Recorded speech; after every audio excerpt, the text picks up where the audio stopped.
Lucian, even the Jewish Talmud admits he was dead. So the first E is execution, Jesus was dead. Second E is the most interesting. Stands for early. We have early accounts or early reports that Jesus rose from the dead. In other words, reports that go right back to the beginning. Why is that important? Because I used to think, like a lot of skeptics, that the resurrection was a legend. Right. And I knew it took time for legend to develop in the ancient world, so I figured, 100, 150 years after the death of Jesus, legends developed, mythologies were spun, stories were invented, and that's where the idea of the resurrection came from. But what I learned, and I've continued this investigation to the present day, I continue to look into this. What I've learned, I think, decimates the claim that the resurrection is a legend. And here's why. We have preserved for us a creed of the earliest Christians. A creed, a statement of conviction based on eyewitness accounts that the earliest Christians, right there in the first century, would rally around based on facts that they knew to be true. So this creed contains the essence of Christianity. It says Jesus died. Why? For our sins. He was buried. On the third day, he rose from the dead, and then it mentions the specific names of eyewitnesses and groups of eyewitnesses to whom he appeared, including 500 people at once. And then it says parenthetically, by the way, a lot of those folks are still around. So if you don't believe me, go ask them. Go out and talk to them yourself. Right. If they're around, you can question them. Now, this creed has been dated back by scholars to within months of the death of Jesus. How do we know? Well, the Apostle Paul preserved it for us. He wrote a letter to the church in Corinth about 21 to 25 years after the death of Jesus. He recounts this creed, and he indicates past tense. I already gave you this creed earlier. So let's say within 20 years, he had given this creed to the church in Corinth. We could stop there, and that would be very impressive when you consider the first two biographies of Alexander the Great by Arrian and Plutarch, written 400 years after his life, and they're generally considered reliable. So within 20 years is really good, but we can go back earlier, because we know that Paul used to be Saul of Tarsus, a persecutor, a hater of Christians. 1 to 3 years after the death of Jesus, he's on the road to Damascus. Boom, he has this encounter with the risen Christ. He becomes the Apostle Paul. Immediately, he goes into Damascus and he meets with some apostles. Now, many scholars believe this is when he was given the creed that he later writes in the letter. But others say, wait, it may have been 3 years later. 3 years later, Paul goes to Jerusalem and he meets for 15 days with two eyewitnesses to the resurrection who are specifically named in the creed, Peter and James. And the Greek word that Paul uses in Galatians to describe this meeting suggests that this was an investigative inquiry. They were checking each other out. What do you know? What did you see? What do you experience? And some scholars believe this is when he was given the creed by two people specifically named in the creed. Wow. But either way, this means within 1 to 6 years after the death of Jesus, this creed is already in existence, and therefore the beliefs that make up that creed go back earlier, virtually to the cross itself. In fact, probably the greatest scholar in this area, Dr. James D.G. Dunn, says, this is a quote, he says, this tradition, by that he means this creed, we can be entirely confident, was formulated as a creed, as tradition, within months of the death of Jesus, within months. That is far too quick to write it off as a legend. In fact, one of the greatest classical historians who ever lived was A.N. Sherwin White of Oxford. He understood the rate at which legend developed in the ancient world. And he said the passage of 2 generations of time is not even enough for legend to grow up and wipe out a solid core of historical truth. We don't have 2 generations of time passing here. We got a news flash. Right. A news flash that goes right back to the beginning. So we have early, and we've got other early accounts right from the first century in Matthew, Mark, Luke, John, the book of Acts, and so forth. So Jesus was dead, execution, early accounts, which I believe discounts the possibility that it's a legend. Third E is for empty tomb. And there's lots of reasons why we believe the tomb is empty, but I think the most convincing reason is that even the opponents of Jesus implicitly admitted that it was empty. How do we know? Well, because when the disciples began proclaiming that Jesus had risen, what the opponents of Jesus said, we know there's some sources inside and outside the New Testament, that what the opponents said was, so, disciples, Jesus is risen. Opponents, oh, well, the disciples stole the body. Yeah. Now, think about that. That's a cover story. They're implicitly admitting the tomb is empty. They're trying to explain how it got empty. Right? It's like if you're a student, a teacher, and a student comes up to you and says, "A dog ate my homework."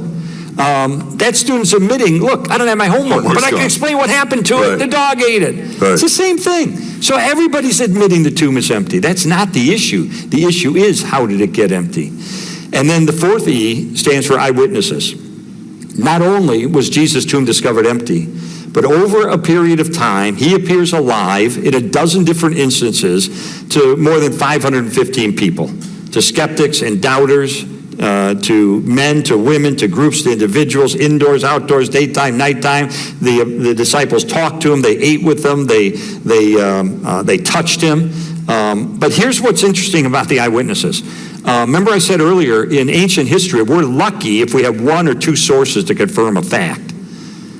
Well, for the conviction of the disciples that they encountered the resurrected Jesus, we have no fewer than 9 ancient sources, inside and outside the New Testament, confirming and corroborating the conviction of the disciples that they encountered the resurrected Jesus.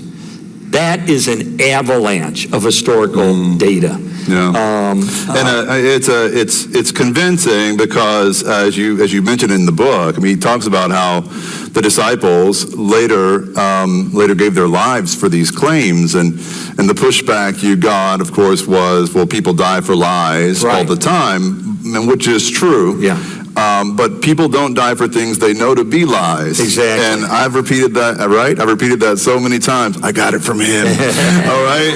And my congregation's sick of hearing about it probably, but that is one of the linchpins of your argument. Absolutely. When we talk about the tomb being empty, well, the disciples stole the body. What's the problem with that claim is that they wouldn't have then given their lives for a lie. If they stole the body, they would have known, and they would have given up at some point and just gone on about their lives. And Rome and the Jews would have been happy to let them do that, but they didn't. They pressed on. And we have 7 ancient sources, 6 of them outside the Bible, that tell us that the disciples lived lives of deprivation and suffering as a result of their proclamation that Jesus had risen. What actually happened to a few of the disciples gets a little bit blurry in history, but that's not the point. The point is their willingness to die for it. Right. And that is established beyond any doubt by the ancient record. And you're absolutely right. That was one of the final blocks that went into the case. Yeah, because I thought, well, golly, there are all kinds of religious fanatics who will die for what they believe is true. Kamikaze pilots in World War II would crash their planes because they believe spiritually if they died this way, they'd go to heaven. Right. Terrorists will die. Why? Why are they willing to die in the process of these crimes that they commit? Because they believe, and they've been taught, and they believe it to the core of their being. If they die this way, they'll go to heaven. But they can't know that for a fact. They just believe it. They were taught it and they believe it. The contrast is the disciples were in a unique position to know for a fact whether this is true or whether it's a lie. Right. They talked to the resurrected Jesus. They touched him. They ate with him. They knew the truth. And they had the empty tomb. And they had the empty tomb, which backs it up as well. So, amazing. Yeah, I think it's a very strong. Now, some people will say, and this is one of my counter arguments that I came up with. A couple of things. One was, well, wait a minute. They didn't bury crucifixion victims. They didn't bury execution victims back in the Roman times. They would throw their bodies in a pit to be eaten by the dogs, or they'd leave them on the cross to be eaten by the birds. So, of course, Jesus' tomb was empty. He wasn't in it in the first place. I thought, what about that? And then I looked into it, and what did I find? The Roman Digesta, which is a summary of law and procedure from the Roman Empire, specifically does allow for bodies of execution victims to be turned over for burial. Number 2, several years ago, well, probably back in the early 90s, they discovered the body of a buried crucifixion victim. He still had the spike through his heel bone and a piece of the olive wood attached. And so he had been buried. So certainly some were buried. And then just recently, within the last year, they uncovered another crucifixion victim who had been buried. Again, with the evidence of the crucifixion reflected in the bones. So some indeed were buried. Yeah. So that kind of shoots that down. The other argument that I bought for a while was that these were visions or hallucinations, that the disciples didn't really encounter Jesus, they hallucinated. Okay. And it's interesting that one of the most famous atheist New Testament scholars, Gerd Ludemann, said that it is certain, historically, it is virtually a quote, he said, it is historically certain that Peter and the other disciples had experiences after Jesus' death in which Jesus appeared to them as the risen Christ. Wow. That's the atheist talking. Well, why is he still an atheist? Because he believes these were visions, these were hallucinations. So, I'm a journalist, I check things out. So I went to an expert on the human mind. PhD in psychology, professor of psychology for 20 years at a major Midwestern university, written over 20 or 30 books on psychology. He was a president of a National Association of Psychologists. Wow. And I laid out all the historical data, and I said, now, Dr. Collins, wouldn't you admit to me these disciples didn't encounter the resurrected Jesus, they just had hallucinations? And he looked at me and said, that's not possible. I said, well, you seem pretty sure of yourself. He said, I am. And he said, you got to understand something about the nature of hallucinations. Hallucinations are like dreams. They happen in individual minds. They don't spread like the common cold.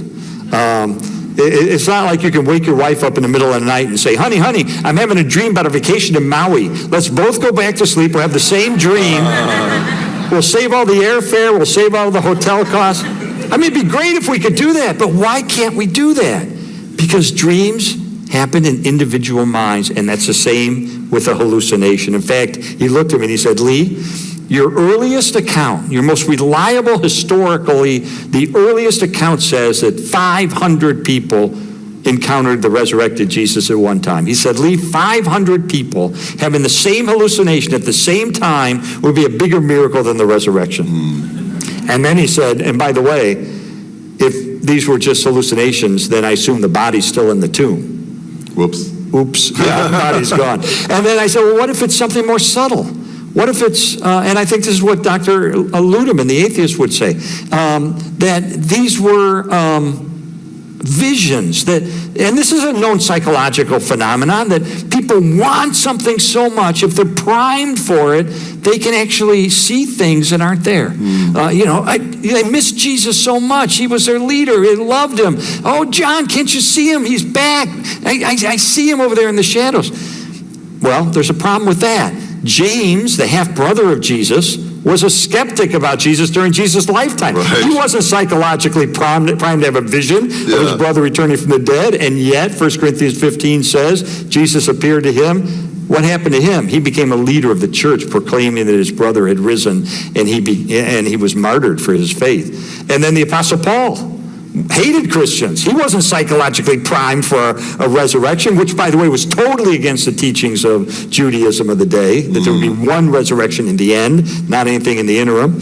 And Paul wasn't psychologically primed for vision, and yet he had this encounter with Christ. So it's another little piece that we don't talk about a lot, evidence against the legend theory that the resurrection of Jesus was a legend, because legends must fulfill some preconceived expectation. And the resurrection of Jesus as it happened was not expected or anticipated by anyone. Not even the most fundamentalist of or orthodox of Jewish folks at the time expected there to be one man who would be resurrected first before all the rest of us are later. And so even the disciples totally shocking. They didn't expect it. They didn't even know what was happening after he resurrected. Like, he's there in front of them, like a whole new body, like, hey guys, and they're like doubting him. As it says they worshiped him and some doubted at the same time. And Jesus is like, what else do I have to do to prove this to you guys? And that's another reason why we value doubting here. It's because, it's a tradition as old as Christianity itself, but it has to be doubts directed toward Jesus instead of in isolation away from him.